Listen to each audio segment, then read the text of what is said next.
बच्चों, आज हम लोग आईसीएसई बोर्ड की क्लास 9th और 10th में पढ़ाई जाने वाली पुस्तक साहित्य सागर के पद्य भाग के प्रथम पाठ कबीर दास जी की साखी के बारे में पढ़ेंगे। ठीक है, और कबीर दास जी की साखी के बारे में पूरी व्याख्या हम देखेंगे उसकी, और कबीर दास जी के जीवन परिचय के बारे में भी जानेंगे।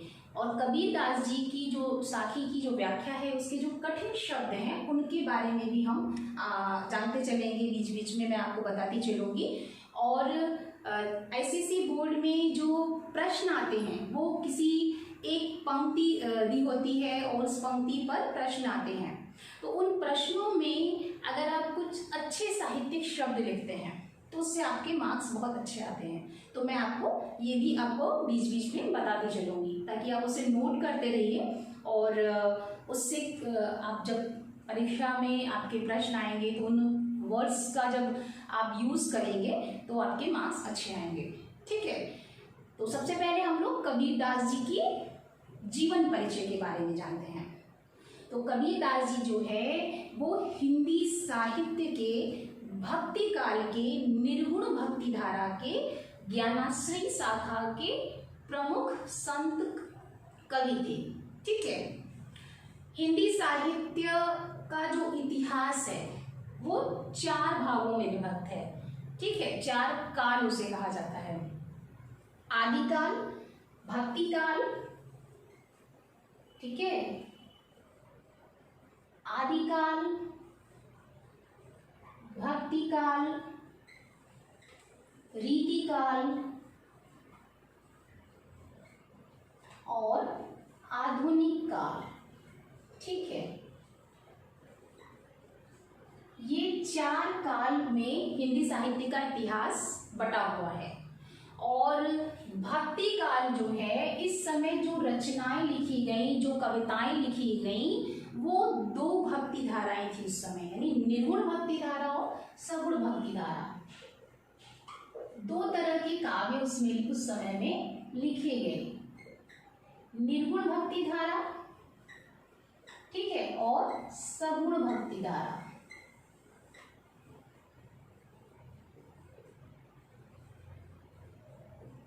निर्गुण भक्ति धारा में क्या होता है कि ऐसे ईश्वर की उपासना की जाती है जिसे हम देख नहीं सकते, जिसकी अनुभूति हो सकती है।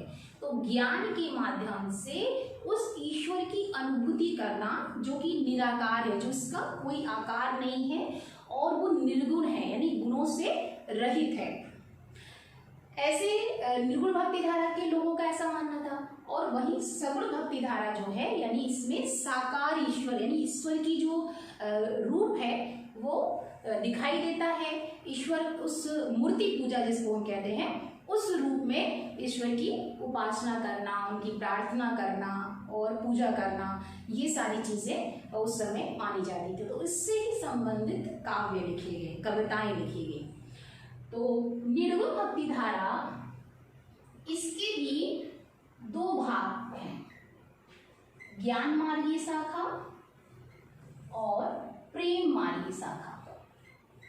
ठीक है, ज्ञान मार्गी शाखा और प्रेम मार्गी शाखा। तो ज्ञान मार्गी शाखा में क्या होता है, जो संत कवि लोग थे उन्होंने ज्ञान के माध्यम से ईश्वर की प्राप्ति की बात कही है। ठीक है, और प्रेम मार्गी शाखा के जो कवि थे उनका मानना था कि ईश्वर की जो प्राप्ति है, ईश्वर तक पहुंचने का जो मार्ग है वो प्रेम के माध्यम से है। तो ऐसा उनका मानना था। तो ये हो गया कि कबीर दास जी जो है हिंदी साहित्य के भक्ति काल के निर्गुण भक्ति धारा के ज्ञान मार्गी शाखा के संत कवि थे। ठीक है, कबीर दास जी का जन्म जो है वो 1398 ईस्वी में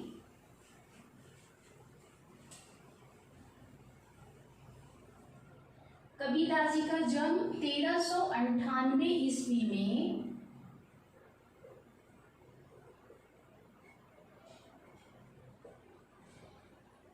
काशी में हुआ था। काशी जिसे कि आज हम बनारस या वाराणसी भी कहते हैं, और काशी में एक स्थान है लहरतारा, वहां पर उनका जन्म हुआ था। ठीक है, तो काशी के लहरतारा नामक स्थान पर उनका जन्म हुआ था। ये आपकी जो साहित्य सागर की जो पुस्तक है, इसमें आपके ये साहित्य सागर में आपके ये इसका वर्णन नहीं किया गया है, यानी कबीरदास जी के जन्म स्थान का वर्णन नहीं किया गया है, केवल ये उनकी जो सन है, यानी कि किस समय में उनका जन्म हुआ, इसकी बात कही गई है। और अन्य कवियों का जन्म स्थान भी दिया हुआ है, तो इसे आप नोट कर सकते हैं। और जब अपनी परीक्षाओं में इसका वर्णन करेंगे कवि परिचय के अंतर्गत, तो उससे आपके मार्क्स अच्छे आएंगे। ठीक है, तो इसे आप ध्यान रखिएगा।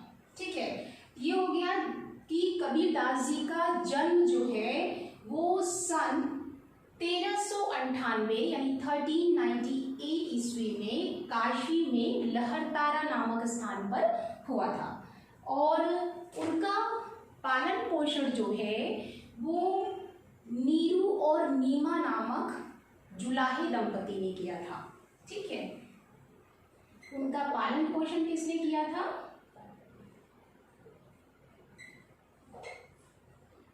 नीरू और नीमा। ठीक है,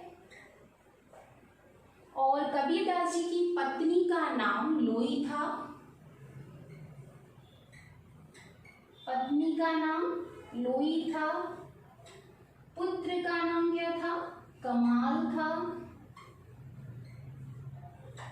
और पुत्री का नाम कमाली था। ठीक है, पुत्र का नाम कमाल और पुत्री का नाम कमाली था। कबीरदास जी की मृत्यु जो है सन 1495 ईस्वी में, इनकी मृत्यु जो है सन 1495 ईस्वी में मगहर नामक स्थान पर हुआ था। मगहर जो है वो उत्तर प्रदेश के ही आसपास का कोई जगह है, वहां हुआ था, ऐसा माना जाता है। तो मगहर नामक स्थान पर उनका जन्म हुआ था। ये स्थान भी जो है आपके पुस्तक में इसका उल्लेख नहीं किया गया है, तो इसे भी आप नोट कर सकते हैं। ठीक है, तो इनकी मृत्यु जो है वो सन 1495 ईस्वी में मगहर नामक स्थान पर हुआ था। और चूंकि ये इनकी जो विचारधारा थी उसको मानने वाले हिंदू धर्म के लोग भी थे और मुस्लिम धर्म के लोग भी थे। तो मुस्लिम धर्म के लोग जो थे वो मानते थे कि ये सूफी फकीर शेख तकी के शिष्य थे। ठीक है, मुस्लिम धर्म के लोगों का मानना था कि सूफी फकीर शेख तकी के शिष्य थे। ठीक है, और जो हिंदू धर्म के लोग थे उनका मानना था कि वे वैष्णव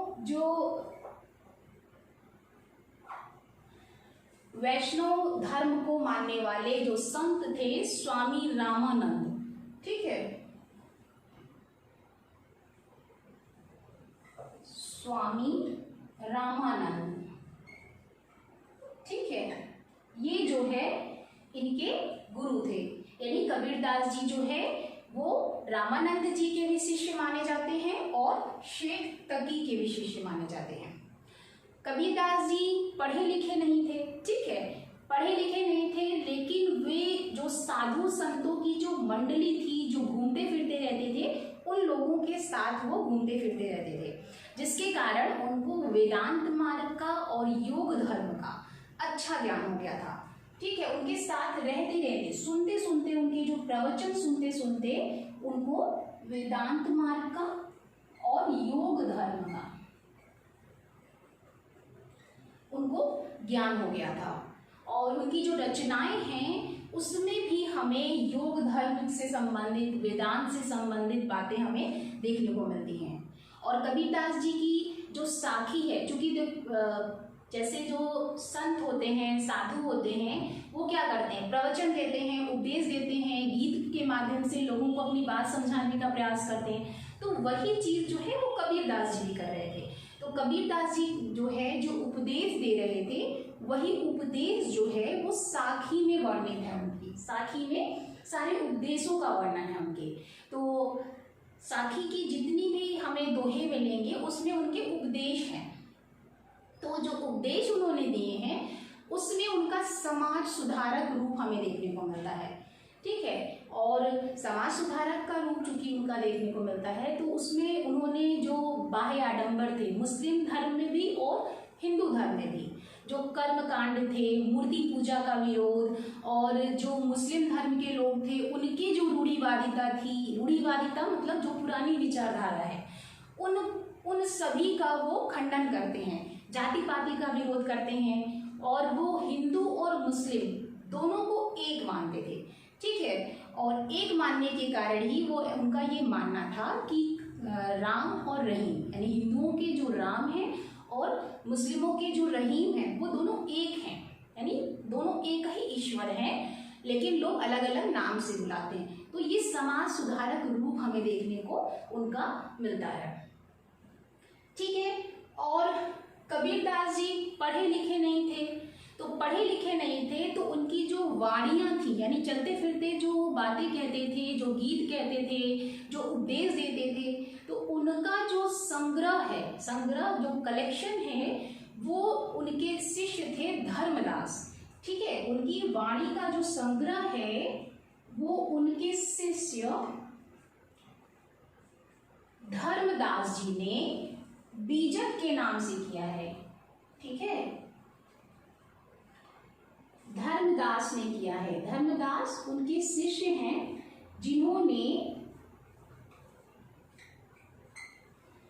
उनकी वाणी का संग्रह जो है बीजक के नाम से किया, और बीजक में जो है साखी, सबद और रमैनी, ये तीन उसके पार्ट्स हैं। साखी, सबद और रमैनी ये तीन उसके भाग हैं। ठीक है, तो ये इनकी रचना हो गई। इनकी जो रचनाओं का जो रूप हमें मिलता है उसकी जो भाषा है, ठीक है, वो भाषा जो है बहुत ही सरस है, और सरस होने के साथ साथ वो सदुक्कड़ी भाषा है। सदुक्कड़ी भाषा यानी उसमें कई भाषाओं का मेल है, यानी कि उसमें खड़ी बोली हिंदी भी है, राजस्थानी भाषा भी है, पंजाबी भाषा भी है, ब्रज भाषा भी है, तो इसीलिए उनकी भाषा को सदुक्कड़ी भाषा कहा जाता है। ठीक है, तो भाषा क्या हो गई? सदुक्कड़ी भाषा। तो भाषा हो गई उनकी सदुक्कड़ी भाषा, जिसे पंचमेल खिचड़ी भी कहते हैं। ठीक है, तो ये इनकी भाषा हो गई। तो एक बार रिपीट कर लेते हैं हम लोग कबीरदास जी के जीवन परिचय को। तो कबीरदास जी का जन्म जो है वो सन 1398 1398 में काशी के लहरतारा नामक स्थान पर हुआ। पालन पोषण नीरू और नीमा नामक जुलाहे दंपति ने किया। उनकी पत्नी का नाम लोई, पुत्र का नाम कमाल, पुत्री का नाम कमाली था। उनकी मृत्यु जो है वो सन 1495 ईस्वी में मगहर में हुई। उनके गुरु का नाम जो है वो सूफी फकीर शेख तकी भी था और संत स्वामी रामानंद भी था।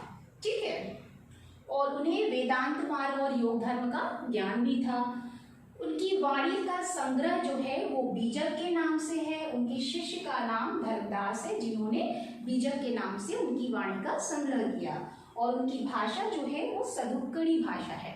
ठीक, अब चूंकि जब कवि परिचय आता है तो उसमें ये जो पॉइंट्स हैं, मेन पॉइंट्स, ये जरूर लिखने चाहिए, क्योंकि इससे आपके मार्क्स अच्छे बनते हैं। ठीक है, और बाकी जो चीजें हैं वो थोड़ी इधर उधर हो सकती हैं, लेकिन ये की पॉइंट्स हैं, इसे जरूर लिखना चाहिए। ठीक है, तो ये कबीरदास जी की जीवन परिचय हो गया।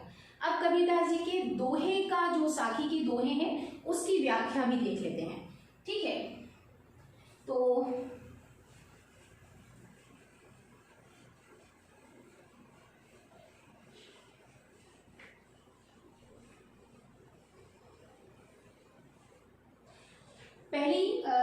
पहला जो दोहा है वो है, गुरु गोविंद दो खड़े काके लागू पाए, बलिहारी गुरु आपनो जिन गोविंद दियो बताए। ठीक है, इस दोहे में कबीरदास जी ने गुरु की महत्ता का वर्णन किया है, गुरु की महिमा का वर्णन किया है। गुरु का स्थान जो है वो ईश्वर से भी ऊंचा माना है। तो गुरु यानी जो हमारे शिक्षक होते हैं, हमारे टीचर होते हैं, जो हमें ज्ञान देते हैं। ठीक है, ये हो गया गुरु। गोविंद का मतलब होता है ईश्वर, भगवान। ठीक है, गोविंद का क्या मतलब होता है?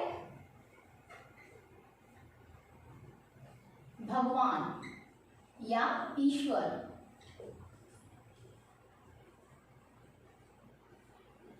तो ईश्वर और मेरे गुरु दोनों ही साथ साथ खड़े हैं। दो यानी दोनों साथ साथ खड़े हैं। और काके लागू पाए, काके मतलब किसके मैं पैर लगूं। दो का मतलब हो गया दोनों, और काके का मतलब हो गया किसके। यानी मेरे गुरु और मेरे गोविंद यानी भगवान दोनों खड़े हैं, तो मैं किसके पैर लगूं, यानी पहले मैं किसका चरण स्पर्श करूं। ठीक है, तो किस, पाए मीन्स होता है पैर। ठीक है, पाए मीन्स हो गया पैर। तो मैं किसके पैर छूऊं? बलिहारी गुरु आपनो जिन गोविंद दियो बताए। बलिहारी मतलब होता है न्यौछावर होना। ठीक है, बलिहारी मीन्स न्यौछावर होना। बलिहारी न्यौछावर होना। न्यौछावर होना यानी मेरी जो श्रद्धा है, मेरा जो मन है आपके प्रति बहुत ही अभिभूत हो रहा है, मैं न्यौछावर हो रहा हूँ ईश्वर। मतलब यहाँ पर तो पहले उन्होंने प्रश्न किया कि ये दुविधा कबीरदास जी के समक्ष है कि मेरे गुरु और मेरे भगवान दोनों खड़े हैं, तो मैं पहले किसका चरण स्पर्श करूं, इस उलझन में पड़े हैं। ठीक है, लेकिन फिर स्वयं को ही वो उत्तर देते हुए कहते हैं कि बलिहारी गुरु आपनो, यानी हे गुरु मैं आप पर न्यौछावर जाता हूँ, आपके प्रति मेरी श्रद्धा और बढ़ जाती है, क्योंकि जिन गोविंद दियो बताए, यानी जिस गोविंद को यानी उस परमात्मा को, जिन यानी उस परमात्मा को गोविंद यानी उस ईश्वर को बताने वाले आप ही हैं। यानी ईश्वर तक पहुंचने का जो मार्ग है उसे गुरु के माध्यम से ही पता जाता है। यानी गुरु क्या होता है, हमें सही मार्ग दिखाता है, हमें सही शिक्षा देता है। तो गुरु का जो स्थान है वो ईश्वर से भी ऊंचा है, क्योंकि ईश्वर तक पहुंचने का जो रास्ता है वो गुरु ने ही हमें बताया है। हमारी जैसे कि हम स्वाभाविक जीवन में भी अगर देखें तो गुरु जो है हमें सही मार्ग दिखा करके हमें हमारे लक्ष्य की प्राप्ति करने के लिए हमें सहयोग करता है। यानी हम एग्जाम्स देते हैं तो एग्जाम में हमें जो हमें गुरु के द्वारा शिक्षा मिलती है, उस एग्जाम्स को हम उसके शिक्षा के द्वारा ही पास होते हैं। तो ये हमारी एक सिंपल सा हम इसका उदाहरण ले सकते हैं। तो उसी तरह से अगर हम इस संदर्भ में देखें, दोहे के संदर्भ में देखें, तो कबीरदास जी खुद ही कह रहे हैं कि हे गुरु मैं आप पर न्यौछावर हो रहा हूँ, क्योंकि आपने भगवान के पास पहुँचने का जो रास्ता है वो आपने मुझे बताया है। ठीक है, तो इसमें गुरु की महिमा का वर्णन कबीरदास जी ने किया है और उपमा अलंकार भी है इसमें। ठीक है, इस बात को ध्यान रखना है। तो आप इसमें लिख सकते हैं, अगर प्रश्न आते हैं तो उसमें लिख सकते हैं। ठीक है, फिर दूसरा दोहा है, जब मैं था तब हरि नहीं, अब हरि है मैं नाही, प्रेम गली अति साकरी, तामे दो न समाही। यानी कबीरदास जी का कहना है कि ऐसे व्यक्ति जो अहंकारी होते हैं, जो घमंडी होते हैं, जो मैं में विश्वास करते हैं। यहाँ मैं का मतलब क्या है? मैं का मतलब मैं नहीं, मैं का मतलब हमारे मन की जो विचारधारा है, यानी हमारी जो सोच है। ठीक है, यानी हमारा जो अहंकार है, जो अहंकारी व्यक्ति होते हैं वो सोचते हैं कि वही सब कुछ है, उनके आगे कुछ भी नहीं है। तो अहंकारी व्यक्ति को ईश्वर की प्राप्ति नहीं होती है। तो मैं क्या है यहाँ पे? अहम है, अहंकार है, यानी मनुष्य के अंदर का जो अहंकार है वो मैं है। तो जब मैं था यानी मनुष्य के अंदर अहंकार की भावना थी, तब हरि नहीं थे। हरि मतलब भगवान, ईश्वर, ठीक है। तब मेरे भगवान नहीं थे, ठीक है। अब हरि है, मैं नहीं, यानी जब मैंने अपने अहंकार को त्याग दिया, अपने अहंकार को मैंने छोड़ दिया, तो अब केवल हरि रह गए हैं, अब मैं नहीं रह गया हूँ। क्योंकि जब अहंकार हट गया तो केवल हरि रह जाते हैं, यानी भगवान रह जाते हैं। कहने का मतलब कि अहंकार और भगवान दोनों साथ नहीं रह सकती, दो एक टाइम में दो चीजें एक साथ नहीं रह सकती।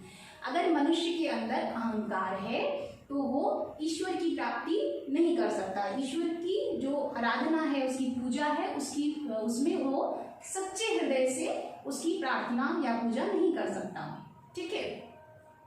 और जब वो सच्चे हृदय से भगवान की पूजा करता है तो इसका मतलब कि उसके मन का अहंकार जो है वो खत्म हो गया, ठीक है। प्रेम गली अति सागरी, प्रेम गली यानी ईश्वर के जो पाने का जो रास्ता है वो कैसा है, वो प्रेम से ही पा सकते हैं। यानी हमारे मन की जो सच्चाई है, हमारे मन का जो प्रेम है, उससे ही तो हम ईश्वर की प्राप्ति करते हैं। अगर हमारे मन में मलिनता हो, अस्वच्छता हो या द्वेष की भावना हो तो हम ईश्वर की प्राप्ति कैसे कर सकते हैं? अहंकार है तो कैसे प्राप्त कर सकते हैं? नहीं कर सकते। तो इसका मतलब ये कि स्वच्छ हृदय से प्रेम के माध्यम से हम ईश्वर को प्राप्त करते हैं, ठीक है। तो इसीलिए यहाँ पे कबीरदास जी कहते हैं कि प्रेम की गली, यानी जो प्रेम के द्वारा ईश्वर को प्राप्त करने का जो रास्ता है, गली है, ठीक है। गली यानी एक रास्ता जो है वो ईश्वर की को प्राप्त करने का जो रास्ता है, वो रास्ता जो है वो बहुत ही सकरा है। साकरी का मतलब होता है बहुत ही तंग है, तंग है यानी बहुत ही पतला है, इतना सूक्ष्म है वो कि वहां पे दोनों चीजें एक साथ नहीं रह सकती हैं, ठीक है। तो प्रेम की गली अति साकरी, तामे दो न समाई। तामे यानी जिसमें, तामे का अर्थ होता है जिसमें। ये सारे वर्ड्स बच्चों आप इनके अर्थ नोट करते चलना ताकि आपको व्याख्या अच्छे से समझ में आ जाए, ठीक है। तो तामे दो न समाही यानी समाना, यानी उसके अंदर एक दूसरे दोनों का एक साथ रहना, ठीक है। तो कबीरदास जी कहते हैं कि जब मैं था तब हरि नहीं थे, यानी अहंकार था तो ईश्वर नहीं थे वहां पर, और जब ईश्वर हैं तब मैं नहीं है, यानी मेरे मन का अहंकार खत्म हो गया है, कलुषता खत्म हो गई है। और फिर कबीरदास जी स्वयं से ही कहते हैं कि प्रेम की गली यानी ईश्वर को प्राप्त करने का जो मार्ग है वो इतना सूक्ष्म है, इतना तंग है कि वहां पर दोनों चीजें, दोनों ही वस्तुएं नहीं समा सकती। यानी अहंकार, मनुष्य का अहंकार और ईश्वर का प्रेम दोनों ही एक साथ समाहित नहीं हो सकता है। इसलिए हमें प्रेम से ही ईश्वर की प्राप्ति करनी चाहिए। मनुष्य अपने अहंकार का त्याग कर देना चाहिए। जब मनुष्य अपने अहंकार का त्याग करता है तब ईश्वर की उसे प्राप्ति होती है, ठीक है। तो यहाँ पे ईश्वर की जो प्रभुता है उसका वर्णन कर रहे हैं, यानी ईश्वर की महिमा ही का वर्णन कर रहे हैं कबीरदास जी, ठीक है। फिर अब दूसरा दोहा देख लेते हैं हम लोग। दूसरा है काकर पाथर जोरी के मस्जिद लई बनाए, ताचरी मुल्ला बाग दे क्या बहिरा हुआ खुदाए। यहाँ पर कबीरदास जी जो हैं मुस्लिम धर्म की जो कर्म कांड यानी कि पूजा करने की जो उनकी तरीका है उनका, ठीक है, उसका विरोध कर रहे हैं। क्योंकि कबीरदास जी समाज सुधारक थे तो उन्होंने जो समाज की जो रूढ़िवादी जो परंपरा थी उसका खंडन किया है। जो कर्म कांड थे, मूर्ति पूजा थी, सबका खंडन उन्होंने किया है। तो मुस्लिम धर्म का भी किया है और हिंदू धर्म का भी किया है, ठीक है। तो यहाँ पे उन्होंने क्या किया है, मुस्लिम धर्म के जो उनकी जो पूजा करने की जो अजान पढ़ने या उनकी जो तरीका है उसका खंडन किया है। ठीक है, तो काकर पत्थर, काकर क्या होता है? काकर मतलब होता है कंकड़, काकर मतलब कंकड़। जब हम किसी बिल्डिंग का निर्माण करते हैं, यानी कोई बिल्डिंग बनाई जाती है, तो वो कैसे बनती है? कंकड़ से, पत्थर, ईटा, गारा, सीमेंट, इन सब चीजों से बिल्डिंग बनती है। तो वही चीज यहाँ पे कबीरदास जी कह रहे हैं। ठीक है, तो कह रहे हैं कि काकर, काकर मीन्स होता है कंकड़, कंकड़ और पाथर, पाथर यानी पत्थर, कंकड़ और पत्थर दोनों को जोड़ करके तुमने मस्जिद बना लिया है। मनुष्यों, तुमने मस्जिद बना लिया है, मुस्लिम धर्म के लोगों, कंकड़ और पत्थर को जोड़ करके तुमने मस्जिद तो बना लिया है। और ताचनी मुल्ला बागदे, मुल्ला यानी जो पंडित लोग होते हैं मुस्लिम धर्म में, उनको कहते हैं। और बागदे मीन्स जैसे कि वो अजान जब पढ़ते हैं तो बहुत ही तेज आवाज में पढ़ते हैं। ठीक है, तो उसी चीज पर वो खंडन कर रहे हैं, उस पर मतलब कुठाराघात कर रहे हैं। ये सारे कुछ वर्ड्स हैं बच्चों, इसे आप बार बार मैं बोलती जाती हूँ, तो उसे आप नोट कर सकते हैं और उसे परीक्षा में जो प्रश्न आते हैं उसको उसमें ऐड कर सकते हैं। ठीक है, तो कुठाराघात करते हैं कि मुल्ला जो है उस पर चढ़ करके जो अजान पढ़ता है, वो आवाज, उसकी जो स्वर है वो बहुत ही तेज होती है। तो ऐसी तेज आवाज में तुम जो चिल्लाते हो, तो क्या तुम्हारा जो ईश्वर है वो बहरा है? ऐसा वो प्रश्न कर रहे हैं। ठीक है, यानी तुम्हारा जो ईश्वर है, तुम्हारा जो खुदा है, वो क्या बहरा है जो कि तुम्हारी बात को सुन नहीं सकता? तुम शांति पूर्वक अपने मन में भी अपने खुदा की आराधना कर सकते हो, खुदा को याद कर सकते हो, स्मरण कर सकते हो, लेकिन क्या तुम्हारे लिए ये आवश्यक है कि तुम मस्जिद पर चढ़ करके बहुत तेज आवाज में अजान पढ़ो, तभी तुम्हारे ईश्वर तुम्हारी बात सुनेंगे? ठीक है, तो ये बात यहाँ पे कह रहे हैं, यानी स्मरण करने का जो उनका तरीका है उसका खंडन कर रहे हैं। ठीक है,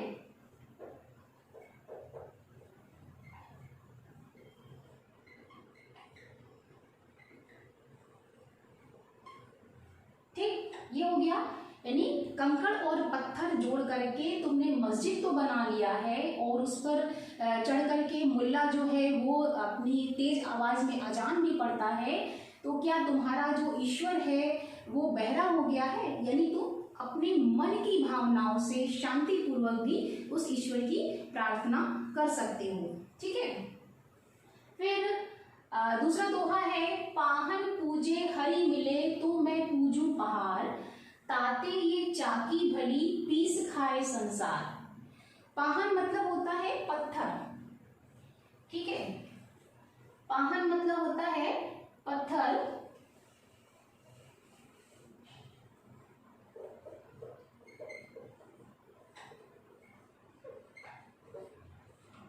पाहन को यानी कि छोटी छोटी जो मूर्ति पूजा, यहाँ पे कबीरदास जी जो है हिंदू धर्म में जो मूर्ति पूजा होती है उसका विरोध कर रहे हैं। ठीक है, मूर्ति पूजा का खंडन उन्होंने किया है।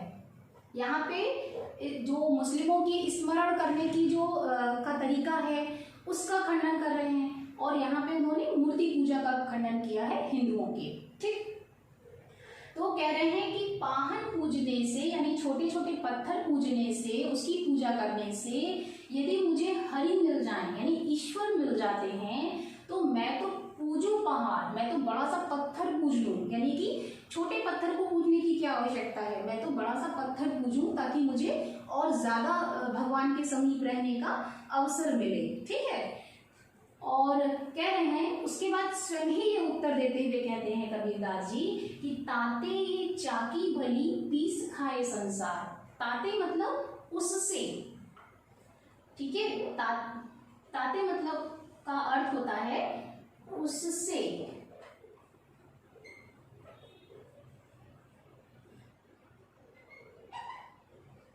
यानी उससे ज्यादा भला, उससे ज्यादा अच्छा तो चक्की है। चाकी मतलब होता है चक्की, चाकी का अर्थ होता है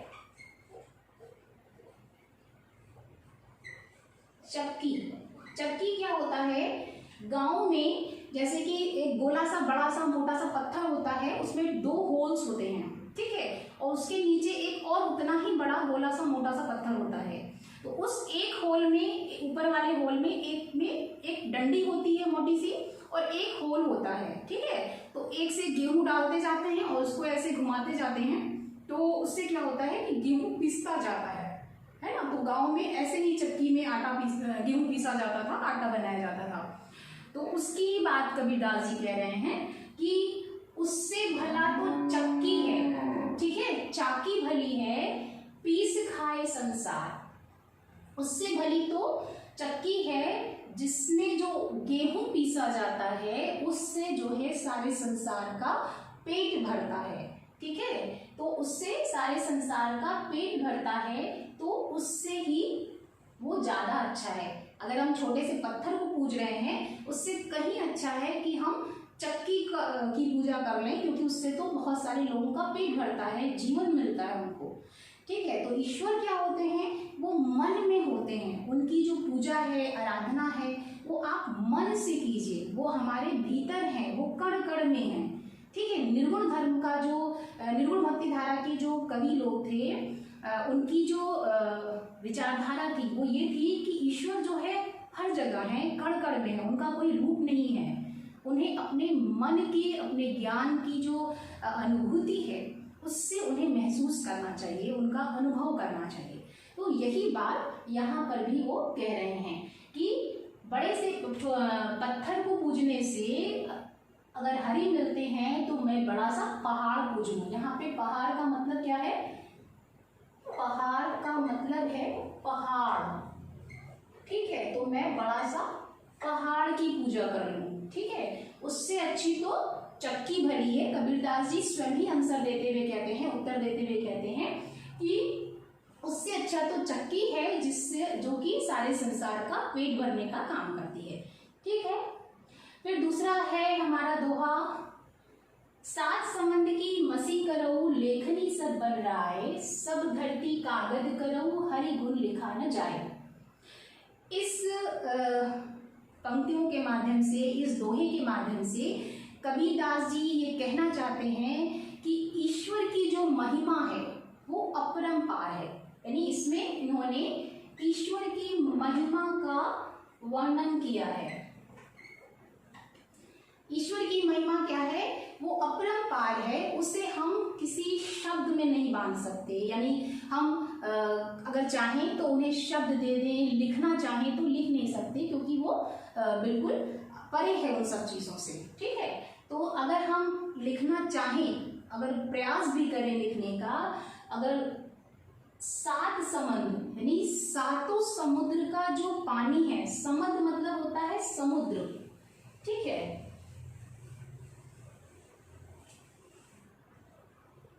समंद मीन्स होता है, समंद मीन्स होता है समुद्र,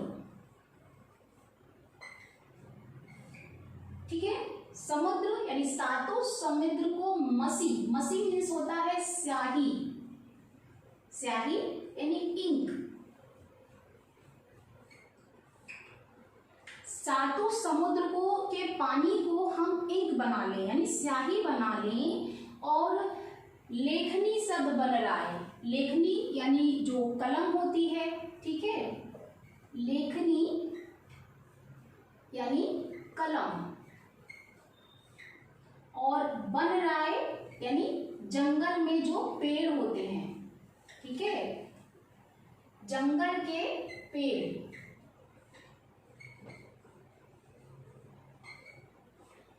तो जंगल के जितने भी पेड़ हैं उसको, उनसे हम कलम बना लें।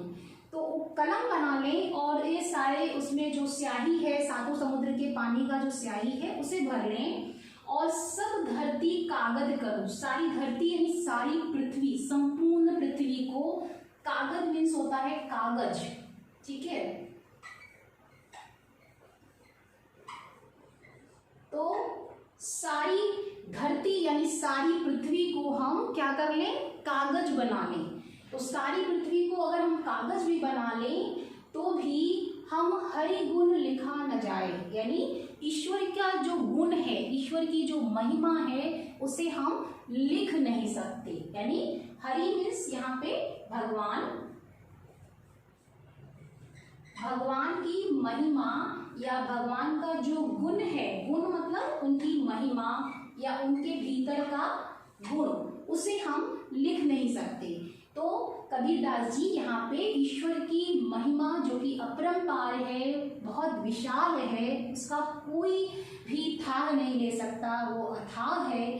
तो ये बात वो कहना चाहते हैं कि अगर हम सातों समुद्र के जल को स्याही बना लें और सारी जो जंगल के जो पेड़ हैं उनसे हम कलम बना लें और उस कलम में उस समुद्र के जो पानी रूपी जो स्याही है उसे भर लें और सारी जो धरती है यानी पृथ्वी को अगर हम कागज के रूप में भी समझ लें तो तब भी हम ईश्वर का गुण इतना अधिक और विशाल है कि हम उसे लिख नहीं सकते।